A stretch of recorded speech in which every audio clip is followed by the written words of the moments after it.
오늘 함께 나눌 말씀의 제목은요, 당신은 하나님의 택함을 받았는가입니다.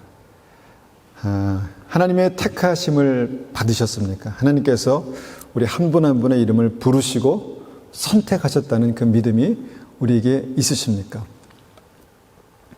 베드로전서 2장 9절 보면요, 우리가 어떠한 사람인가, 믿음 안에서 우리는 어떤 사람인가에 대해서 아주 단적으로 말씀하시는 그 말씀이 있습니다. 베드로전서 2장 9절 말씀을 제가 받들어 읽겠습니다. 너희는 택하신 족속이요, 왕같은 제사장들이요, 거룩한 나라요, 그의 소유가 된 백성이니 이는 너희를 어두운 데서 불러내어 그의 기이한 밑에 들어가게 하신 이 아름다운 덕을 선포하게 하려 하심이라. 믿음의 사람을, 하나님의 자녀를 주님께서 여러 가지로 이렇게 표현하시는데 그 중에 이 말씀이 굉장히 중요한 말씀이라고 믿습니다. 그 중에 특별히 너희는 택하신 족속이요, 왕같은 제사장이요, 거룩한 나라요, 이렇게 말씀하시는 이 말씀, 특별히 서두에 너희는 택하신 족속이요 라고 말씀하시는 이 말씀을 우리가 믿습니다. 저는 어렸을 때부터 이 말씀을 들었습니다. 그래서 우리는 택하신 사람들이구나, 하나님께서 선택하신 사람들이구나, 저를 하나님께서 택하셨구나 라는 그 믿음을 가지고 살아왔습니다. 우리 여기 계신 한 분 한 분은 어떻습니까? 하나님께서 한 분 한 분의 이름을 불러서 선택하셨습니까? 택하셨습니까? 이 선택하셨다라는 이게 굉장히 중요한 것입니다. 이것이 구원받는 믿음의 백성이라는 어떤 첫 번째 굉장히 중요한 조건입니다. 제가 이제 이 말씀을 처음에 들었을 때 이 말씀을 그냥 믿음으로 받았습니다. 믿음으로. 그런데 성경을 읽다 보면 이 택함을 받았다라는 것이 굉장히 특별한 은혜고 실제 어떤 나타나는 사건이다라는 것을 보게 되는데요. 그 말씀이 마태복음 22장 1절에서 14절까지의 말씀입니다. 제가 22장 1절 2절 말씀 먼저 받들어 읽겠습니다. 예수께서 다시 비유로 대답하여 이르시되 천국은 마치 자기 아들을 위하여 혼인잔치를 베푼 어떤 임금과 같으니. 왜 제가 요즘 들어서 천국 얘기를 많이 하는가, 구원받는 믿음, 천국에 들어가는 믿음에 대해서 많이 얘기를 하는가 하면요, 이제 이 때에 그 믿음을 확인하는 것이 너무 중요하기 때문입니다. 주님께서 천국 가는 믿음에 대해서 말씀하실 때 자주 인용하시는 그 비유가 뭐냐면 혼인잔치의 비유입니다. 그래서 천국은 마치 자기 아들을 위하여 혼인잔치를 베푼 어떤 임금과 같으니 라고 이제 혼인잔치의 비유에 대해서, 결혼에 대해서 말씀하시죠. 이 혼인잔치를 생각할 때 마태복음 22장 말씀도 있지만 마태복음 25장에 그 혼인잔치에 들어가게 될 열 처녀의 비유에 대한 말씀도 생각납니다. 열 처녀의 비유. 우리가 늘 이제 말씀을 드려서, 자주 말씀드려서 다 아시겠지만 10명의 처녀들이 예수님을 알고 예수님을 기다리다가 그 중에 5명만 천국 혼인잔치에 들어갔다라는 내용입니다. 그러니까 5명만 들어갔다는 거죠. 이게 어떻게 보면 오늘 말씀드릴 주제와 아주 깊이 관련이 있습니다. 3절 말씀부터 8절까지 한번 또 보겠습니다. 그 종들을 보내어 그 청한 사람들을 혼인잔치에 오라 하였더니 오기를 싫어하거늘 다시 다른 종들을 보내어 이르되 청한 사람들에게 이르기를 내가 오찬을 준비하되 나의 소와 살찐 짐승들을 잡고 모든 것을 갖추었으니 혼인잔치에 오소서 하라 하였더니 그들이 돌아보지도 않고 한 사람은 자기 밭으로 한 사람은 자기 사업하러 가고 그 남은 자들은 종들을 잡아 모욕하고 죽이니 임금이 노하여 군대를 보내어 그 살인한 자들을 진멸하고 그 동네를 불사르고 이에 종들에게 이르되 혼인잔치는 준비되었으나 청한 사람들은 합당치 아니하니. 자, 첫 번째 이 말씀을 보면은 혼인잔치, 천국 혼인잔치에 대해서 말씀하시는 이 말씀에 이 곳에 오는 첫 번째 어떤 조건이 있습니다. 그것은 뭐냐면 청하고 오는 것입니다. 그러니까 여기에 와라 초청하고 오는 것입니다. 그러니까 지금 이제 우리가 생각하면 예수 믿기로 하고 교회에 나오신 분들을 말씀하는 것이죠. 그러니까 주님께서 오라 하셨고 여기에 와 있는 것입니다. 이것을 청했다 이렇게 말씀하고 있습니다. 그런데 청한 사람들이 합당치 아니하다라는 말씀을 하신 이유가 뭐냐면 불러도 오지 않은 사람들이 많았다라는 것입니다. 뭐 각자의 이유가 다 여러 가지 있겠죠. 그 미국에서 발행되는 그 학술지를 보면 IBMR이라는 International Bulletin of Mission Research라는 그런 학술지에 보면은 2022년 전 세계 인구의 32%가 크리스찬이다 이렇게 말하고 있습니다. 어떤 기준으로 그렇게 정했는지는 모르겠지만 자기가 예수님을 믿는다라고 말하는 사람들 모두가 아마 여기에 포함되지 않을까 이렇게 생각합니다.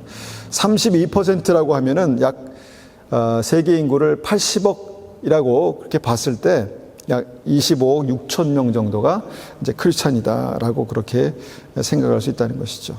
그러면 나머지 약 68%, 70% 사람들은 불러도 오지 않았다는 것입니다. 불러도 오지 않고 거절하고. 그런데 우리는 여기에 와 있는 것입니다. 우리는 예수님이 나의 구주십니다라고 고백하는 믿음으로 여기에 와 있는 것입니다. 그리고 나서 우리가 이제 말씀을 보니까 그 이후에 어떤 일이 일어나는가, 천국 혼인잔치에 천국에 들어가는 일들에 어떤 일이 일어나는가 보게 됩니다. 9절, 10절입니다. 네 거리 길에 가서 사람을 만나는 대로 혼인잔치에 청하여 오라 한데 종들이 길에 나가 악한 자나 선한 자나 만나는 대로 모두 데려오니 혼인잔치에 손님들이 가득한지라.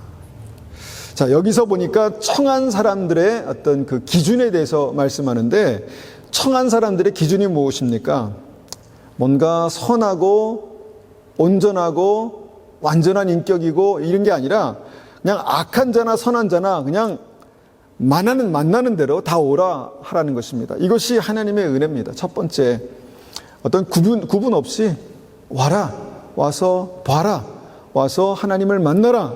모든 사람들을 그렇게 오라 하는 것입니다. 그래서 32%의 사람들이 그렇게 왔다라고 그렇게 말합니다. 이것이 천국에 들어가는 첫 번째 관문입니다. 이것을 우리는 은혜라고 말합니다. 하나님께서 우리를 은혜로 부르셨습니다. 그런데 이 말씀 보니까 두 번째 관문이 있다는 것입니다. 두 번째 관문 11절입니다.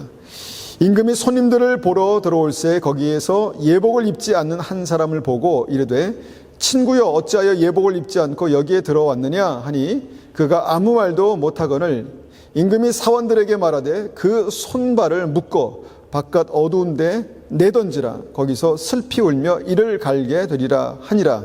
청함을 받은 자는 많되 택함을 받은 자는 적으니라. 우리가 이 말씀을 한두 번은 들어보셨을 것입니다. 많은 사람들이 32%나 되는 사람들이 세계 인구의 32%나 되는 사람들이 청함을 받았지만 그 중에서 택함을 받은 사람이 적다라는 말씀을 하시는 것입니다. 여기에서 우리는 두 번째 천국의 말씀에서 우리에게 들려주시는 천국의 두 번째 어떤 그 관문에 대해서 우리가 생각해 봅니다. 택함을 받았는가? 나는 택함을 받았는가?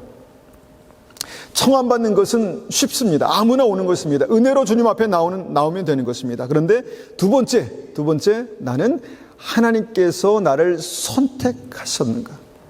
하나님께서 구원의 백성을 나를 선택하셨는가? 라는 것입니다.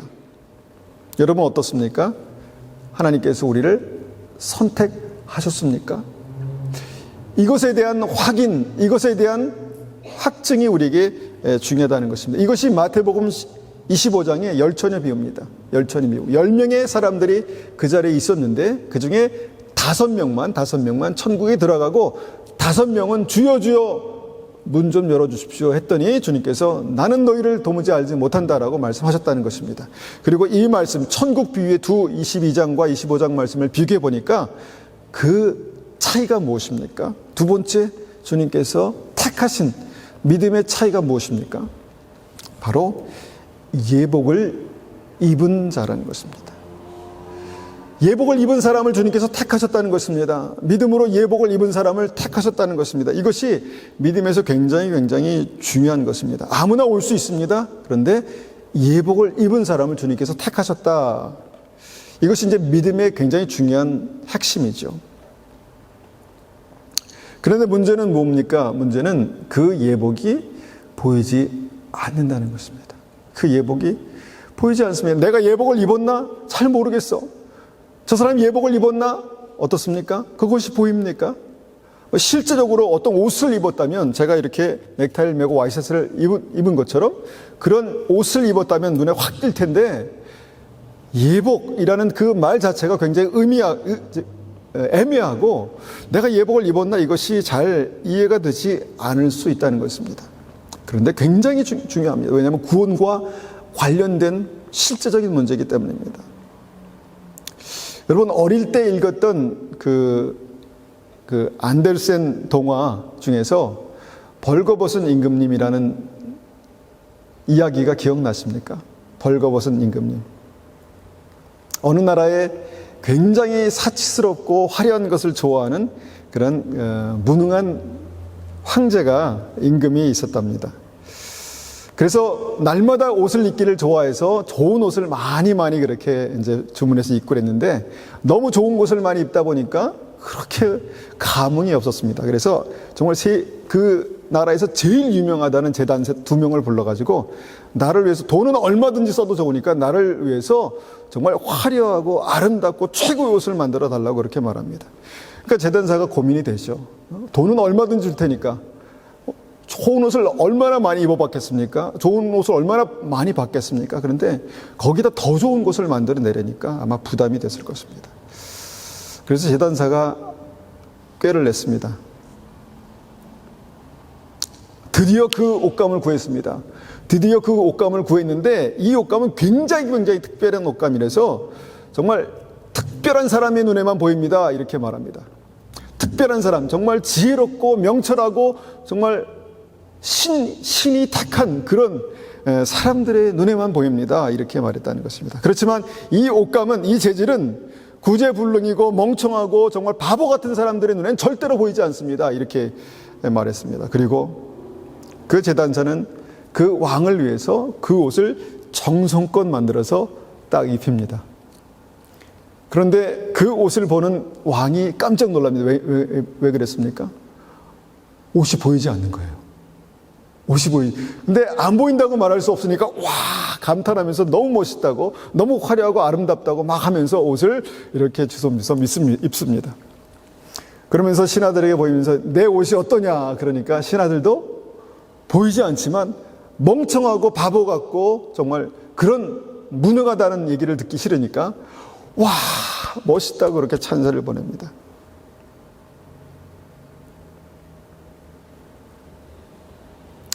그리고 나서 급기야는 그 옷을 입고 이제 많은 백성들 앞에 그렇게 행진을 하죠. 그것이 이 이야기의 내용입니다.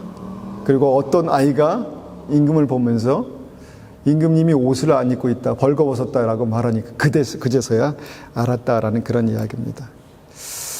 여러분, 예복이 그런 느낌일까요? 우리가 믿음으로 구원받았습니다. 내 확신으로 구원받았습니다. 그래서 나는 예복을 입고 있습니다. 당신은 예복을 입었습니다 하면 입은 것입니까? 나는 예복을 입고 있습니다 라고 그렇게 확신하면 입은 것입니까? 여러분, 그렇게 주님께서 말씀하시는 예복이 애매하고 그렇게 좀 뭔가 막연한 것일까라는 생각을 해본다는 것이죠. 그런데 이 예복을 입고 안 입고의 차이가 엄청나다는 것입니다. 나는 구원받고 천국에 갈 줄 알았는데, 나는 당연히 들어갈 줄 알았는데 예복을 입지 않아서, 그것이 준비 안 돼서 들어가지 못했다는 것입니다. 그런 사람들이 성경에 얼마나 많이 나옵니까? 그런데 주님께서 말씀하십니다. 너희는 택하신 족속이요. 예복을 입은 사람들에게 너희는 택하신 족속이요. 나는 당연하게 주님께서 나를 택하셨다, 나를 선택하셨다, 그래서 내가 여기에 있는 것이다 라고 믿지만, 주님께서 말씀하신 이 말씀이 나에게 진실로 정말 주님께서 나에게 하시는 말씀이 돼야 하지 않겠습니까? 돼야 하는 것입니다. 청함을 받고 이 자리에 왔지만 무조건 택함을 받는 것이 아니라 예복을 입은 사람만 주님께서 택하신 백성이다 라고 말씀하시는 이 말씀을 우리가 보아야 한다는 것이죠. 그런데 이 말씀에서 마태복음 22장 말씀에서 걸리는 대목, 제 마음 가운데 탁 걸리는 대목이 뭔가 하면요, 청함을 받은 자는 많되 택함을 받은 자가 적으니라. 적다는 것입니다. 실제로 예복을 입은 사람들이 적다는 것입니다. 주님 오실 때가 가까운 이때에 여러분, 우리가 청함을 받았습니다. 주님의 혼인잔치가 가까웠고 주님의 혼인잔치에 들어갈 준비들을 하고 있는데 나는 정말 주님께서 택하신 믿음의 사람인가? 하나님께서 나를 택하셨나? 그 증거로 나는 예복을 입고 있나? 나는 예복을 입고 주님 앞에 서고 있나? 여러분, 이것을 생각할 때 정말 목사로서 굉장한 부담감과 책임감을 느끼게 되는 그런 대목입니다. 나와 함께 기도하는 모든 분들이 정말 청함을 받아서 왔는데, 택함을 받아서 주님 앞에 예복을 입고 주님 앞에 서야 되는데 그렇게 되고 있는가? 그렇게 되었는가? 물론 제 나름대로 기도하면서 제 나름대로 이분은 예복을 입었을까? 아닐까? 이분은 입으셨네? 이분은 아직 준비가 안 된 것 같아. 이런 마음은 들지만 그것은 제 주관적인 생각이고, 하나님 앞에서 나는 예복을 입은 사람인가는 객관적으로 내가 판단하는 것입니다. 내가 알 수 있는 것입니다. 청함을 받은 자는 많되 택함을 입은 자는 적으니라. 통계적으로 주님께서 말씀하신 것입니다. 많은 사람들이 청함을 받았지만 32%의 사람들이 청함을 받았지만 그 중에 적은 사람들만 택함을 받았다면 몇 퍼센트나 될까? 이런 생각을 해보면서 이 말씀을 보게 되는 것입니다. 정말 벌거벗은 임금님의 믿음으로 입었던 그런 예복이 아니라 실제로 내가 하나님의 말씀에서 주님께서 말씀하신 그 예복을 입었는가, 그 예복이 무엇인가, 내가 어떻게 입을 수 있는가, 이런 고민들이 우리에게 실제로 필요한 것입니다. 믿음은 막연하지 않습니다. 믿음은 구체적으로 그 적용점이 있습니다. 진리는 그 말씀을 우리의 삶 가운데 적용할 수 있는 적용점이 있다는 것입니다. 이 예복에 대해서 몇 차례 말씀을 드렸지만, 이 예복에 대해서 우리가 확실하게 알 수 있는 말씀 한 구절을 우리가 보고요, 그 증거들을 우리에게 한번 적용해 보기 원합니다. 로마서 13장 11절입니다. 로마서 13장 11절 받들어 읽겠습니다. 또한 너희가 이 시기를 알거니와 자다가 깰 때가 벌써 되었으니 이는 이제 우리의 구원이 처음 믿을 때보다 가까웠음이라. 구원의 때가 가까워졌다, 이런 말씀입니다. 밤이 깊고 낮이 가까웠으니 그러므로 우리가 어둠의 일을 벗고 빛의 갑옷을 입자.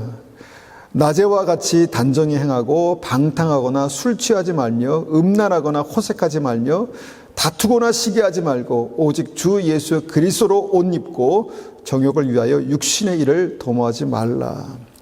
자, 예복하면은 어떤 결혼식장이나 어떤 특별한 행사에 입고 가는 옷을 말하는데, 여기서 성경을 읽다 보면은 그 예복이 무엇인가에 대해서 굉장히 실제적이고 분명하게 말씀하신 것이 여기입니다. 여기. 그 예복이 뭐냐? 그 예복이 뭐냐면, 첫 번째 예복이 가지고 있는 특징이 있습니다. 그것은 예수 그리스도로 옷 입는 것이다 라는 것입니다. 예수 그리스도로 옷 입는다. 어떻게 예수 그리스도로 옷 입을 수 있습니까? 우리가 옷 입을 때 어떻게 합니까? 팔을 끼고 그 다음에 몸에 걸치고 단추를 채고 그러면 입지 않습니까? 그럼 예수 그리스도로 어떻게 옷 입는가? 예수 그리스도는요, 속으로부터 입습니다. 우리가 예수님을 나의 구주로 영접하고 예수님과의 관계가 생기고 예수님과의 관계 속에서 내가 말씀을 듣고 말씀에 순종하는 믿음을 통해서 예수님이 내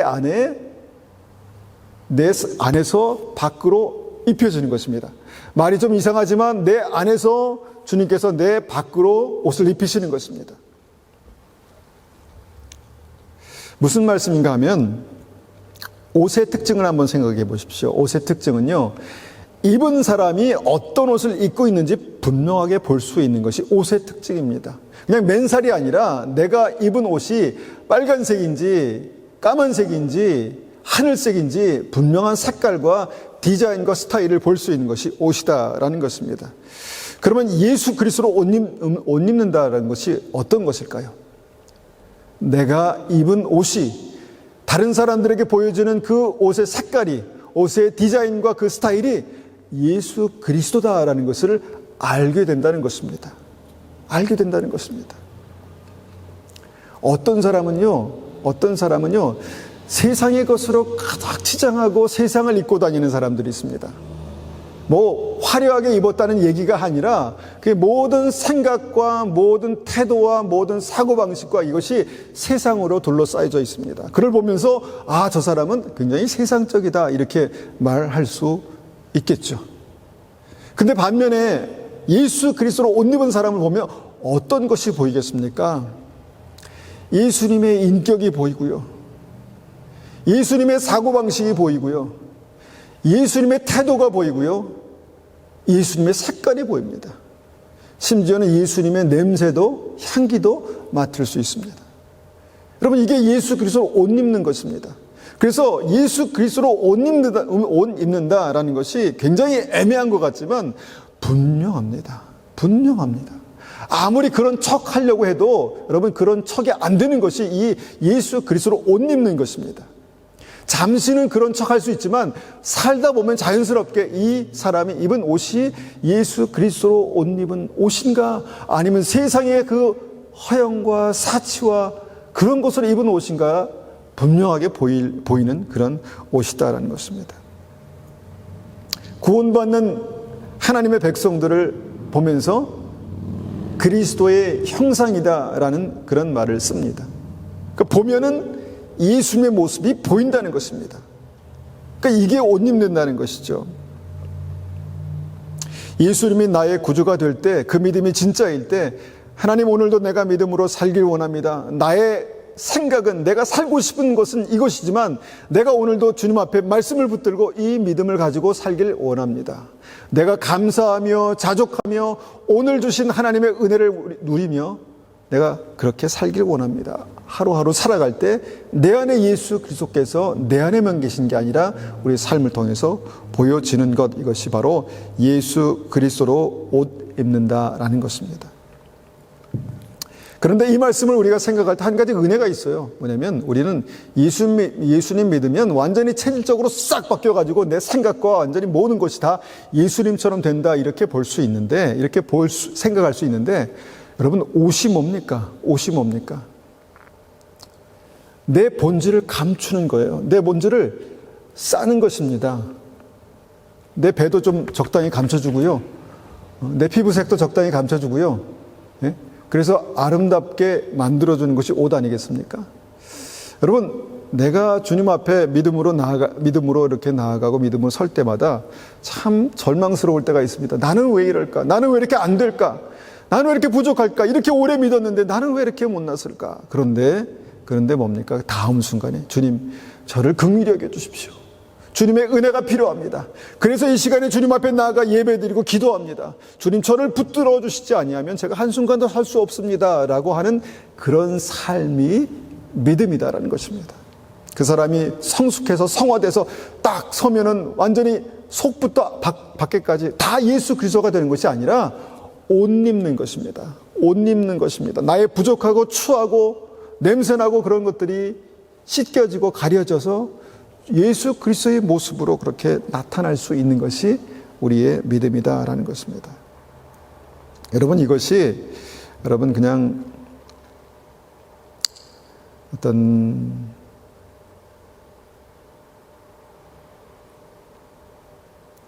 거칠해 하는 믿음, 이것과는 다른 것입니다. 거칠해 하는 믿음으로 생각하시면 안 되고요. 중심에서부터 시작돼서 밖으로 드러나는 믿음. 그러니까 예수님의 옷을 입는 방법은 그것이다 말씀드렸죠. 그러니까 내 삶 속에 예수님으로 말미암아, 예수님께 순종하는 믿음으로 말미암아 내 생각과 눈빛과 사고방식이 겉으로 표현되는 모습이 바로 예수 그리스도의 모습으로, 예수 그리스도로 옷 입는 것이다 라는 것입니다. 여전히 내 속에는요, 죄가 있습니다. 여전히 내 속에는 욕심이 있습니다. 여전히 제 속에는 연약함이 있습니다. 그런데 그래서 다시 주님 앞에 나와서 주님 은혜를 베풀어 주시고 긍휼히 여겨 주시고 주님 용서해 주십시오라고 기도하는 것입니다. 그리고 내 옷을 다시 한번 예수님으로 그렇게 입는 것이죠.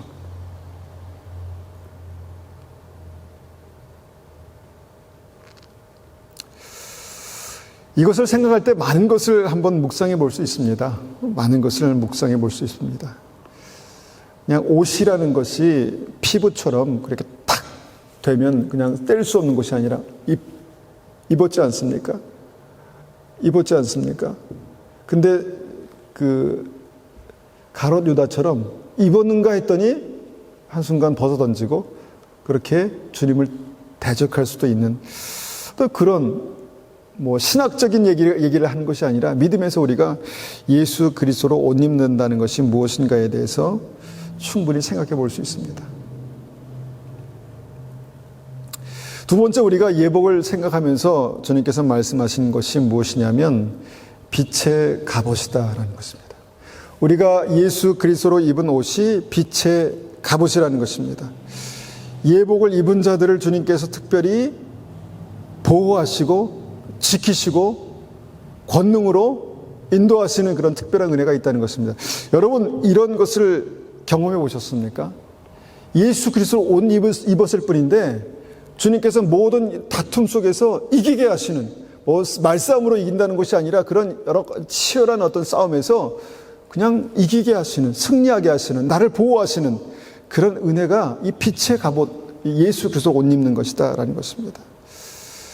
제가 생각해 보니까 그때 이런 일이 있었지. 그런데 그때 하나님께서 나를 지키시지 않았으면 어떡할 뻔했어. 이런 일들이 제 삶에 굉장히 많더라고요. 그때 이런 일이 있었지. 근데 그때는 잘 몰랐어요. 근데 지나고 나 보니까 그때 하나님께서 나를 지키시지 않았으면, 보호하시지 않았으면 큰일 날 뻔했네. 이런 생각을 하게 됩니다. 제가 94년도에 결혼을 해서요, 캐나다로 오게 됐습니다. 그때는 정말 믿음이 뜨거웠고 주님 앞에 헌신하는 어떤 그 처음의 어떤 시기에서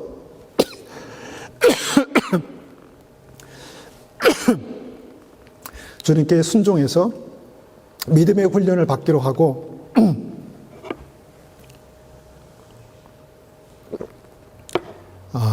다니던 직장에 사직서를 내고 큰 결단을 한 거죠, 나름대로. 그리고 이제 캐나다에 왔습니다, 결혼해서. 근데 캐나다로 오던 날이 제가 생각납니다. 오던 날 공항에 나갔는데요, 티켓팅 하는 사람이 제 이제 표를 보더니 잠시만 기다리라는 겁니다. 그래서 무슨 문제가 있나? 그리고 이제 걱정하면서 한 20-30분을 기다린 것 같습니다.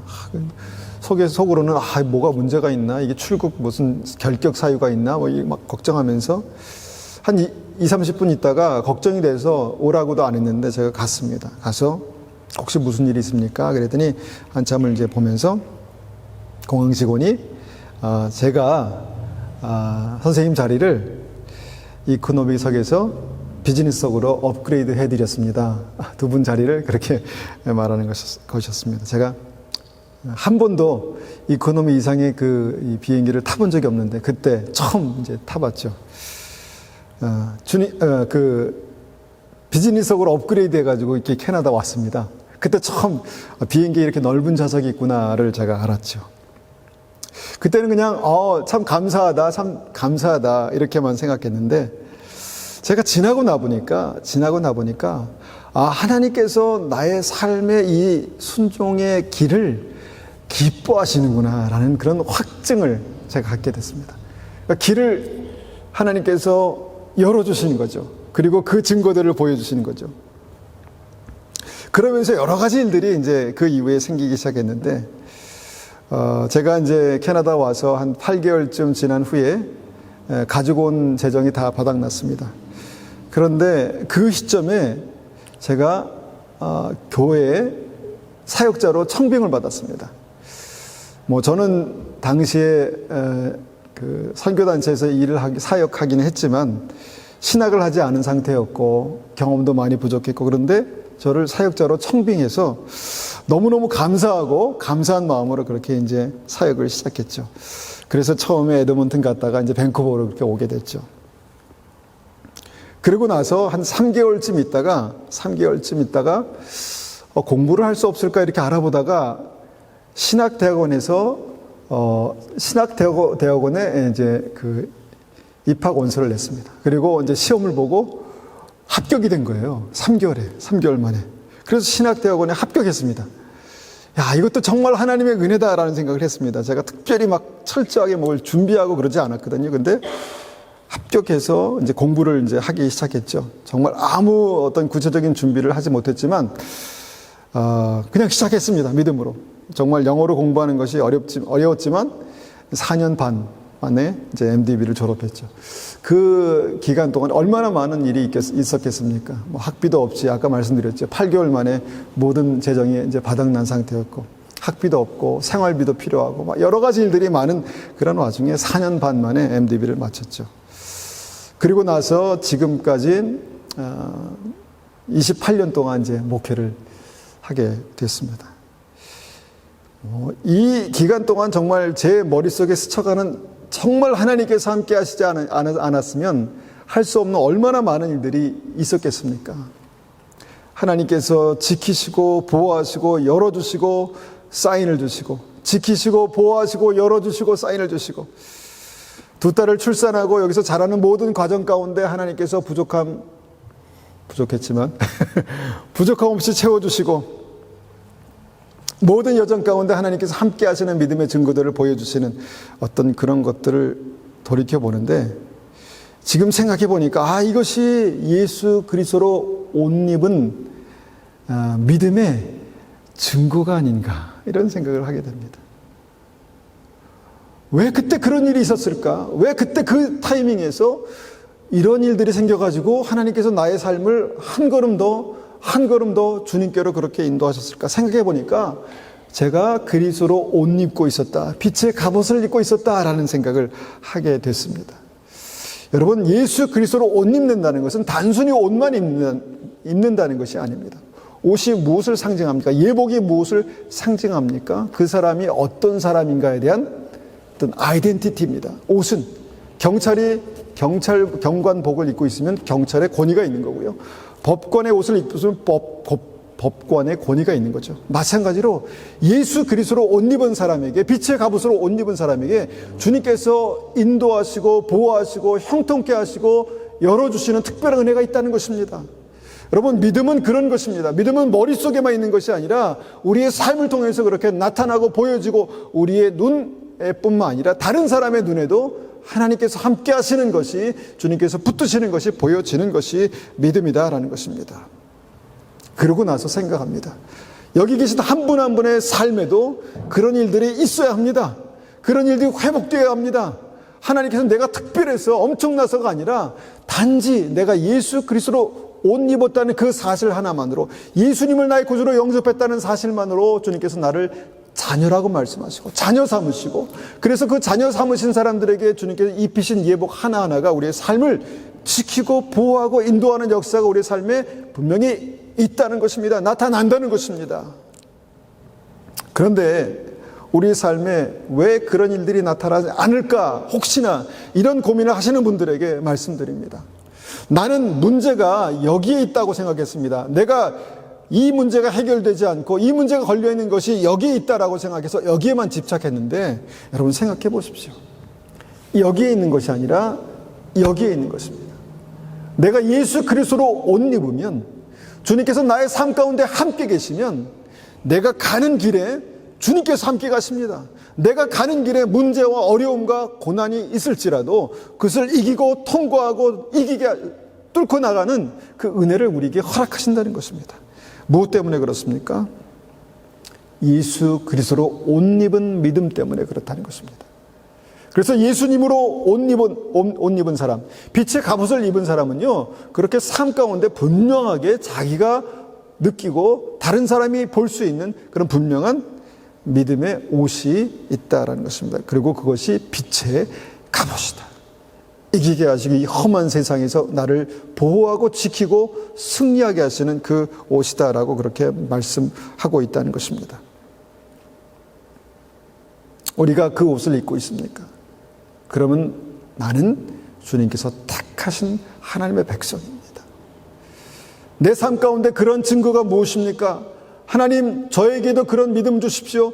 저에게도 그런 증거가 있게 도와주십시오. 한번 기도해 보십시오. 그냥 청함을 받고 자리에 앉아 있는 것이 아니라 예수 그리스도로 옷 입는 믿음이 되게 도와주십시오. 내가 날마다 이 시간에 주님 앞에 나와서 기도하는 예배드리는 이 시간에, 이 귀한 시간에 나의 주, 나의 하나님, 나의 삶 속에 믿음을 주십시오. 그래서 내가 예수 그리스도로 옷 입고 빛의 갑옷을 입고 주님 앞에 서는 믿음이 될 수 있도록 은혜 베풀어 주십시오. 그렇게 기도하십시오. 여러분, 그 믿음의 확실한 증거, 예수님이 나의 구주가 되시는 것입니다. 예수님이 나의 구주가 되신다는 증거는요, 주님은 나에게 말씀하시고 내가 말씀에 순종할 수 있는 믿음이 있다라는 것입니다. 우리가 순종함으로 주님 앞에 나왔습니다. 순종함으로 주님 앞에 예배 드렸습니다. 어려운 일들이 있고 힘든 어떤 상황들이 있을지라도 주님 앞에 그것을 뚫고 결정하고 믿음으로 나왔습니다. 그리고 주님 앞에 그렇게 순종하고 믿음으로 한 걸음 한 걸음 옮길 때마다 주님께서 내가 입고 있는 옷이 세상의 옷인지, 내가 입고 있는 옷이 그리스도로 옷 입은 것인지를 확증해 주실 것입니다.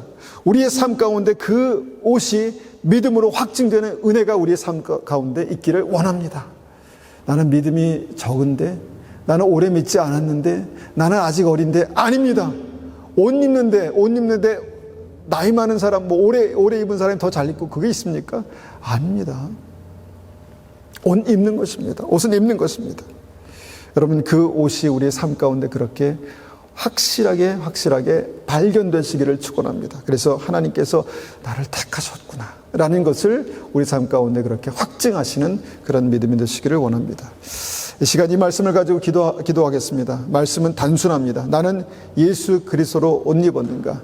예수님이 나의 구주로 그렇게 계시는가? 그래서 나의 삶 가운데 예수님이 정말 그 색깔과 스타일과 모든 어떤 것을 통해서 나타나고 있는가? 나타나시고 있는가? 그런 은혜가 우리에게 있게 도와주십시오. 그렇게 한번 같이 이 시간에 기도하겠습니다.